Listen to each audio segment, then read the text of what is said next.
আসসালামু আলাইকুম।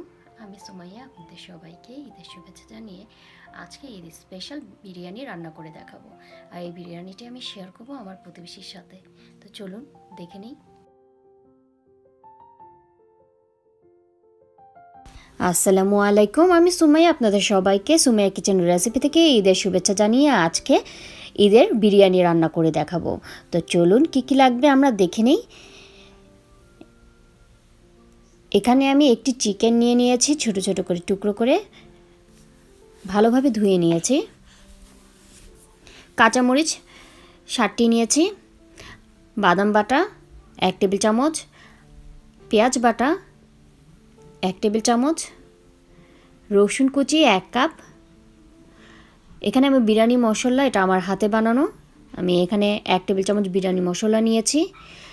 মুগ ডাল ভাজা 1 টেবিল চামচ, টক দই আধা কাপ,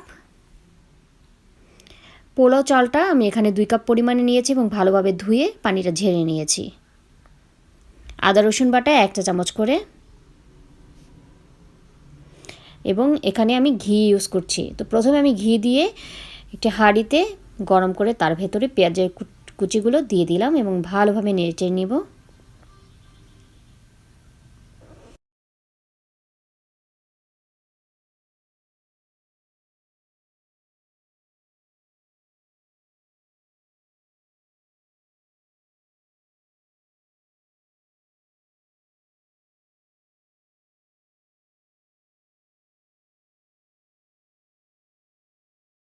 এখন আমি আরেকটি হাঁড়িতে ঘিটা দিয়ে এর ভেতরে সব মশলাগুলো দিয়ে দিচ্ছি, তেজপাতা, এলাচ, দারচিনি, এবং ভালোভাবে নেড়েচেড়ে নেব মশলাটা যাতে ভালোভাবে তেলের সাথে বা ঘিয়ের সাথে মিশে যায়।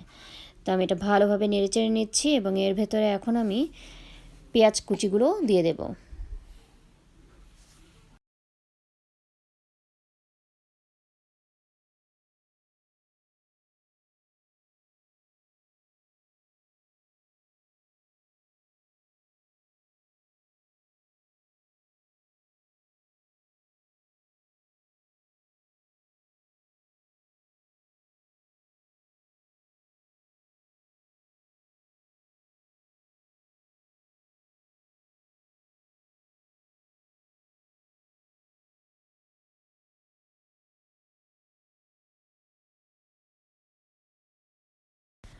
আমি আদা রসুন বাটা দিয়ে দিচ্ছি এবং ভালোভাবে নেড়েচেড়ে নিচ্ছি। কিছুক্ষণ পরে এর সাথে আমি মুগ ডালটা দিয়ে দেবো এবং মুগ ডালটা ভাজা হয়ে গেলে পোলাও চালটাও দিয়ে দেবো।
ভালোভাবে পোলাও চালটা নেড়েচেড়ে নিচ্ছি এবং ভালোভাবে এটা ভেজে নিচ্ছি। এটা ভাজা হয়ে গেলে আমি এখানে 2 কাপ পরিমাণে পোলাও চাল নিয়েছি, এর জন্য আমি 4 কাপ পরিমাণে পানি দিয়ে দেবো। আপনারা চাইলে এটার সাথে দুধও অ্যাড করতে পারেন।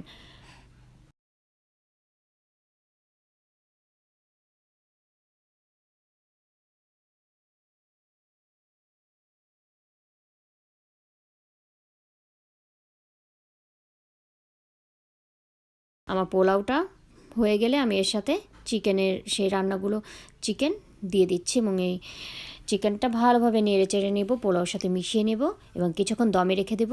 হয়ে যাবে আমার চিকেন বিরিয়ানি। আমি এখন একটু গোলাপ জল দিয়ে দিচ্ছি।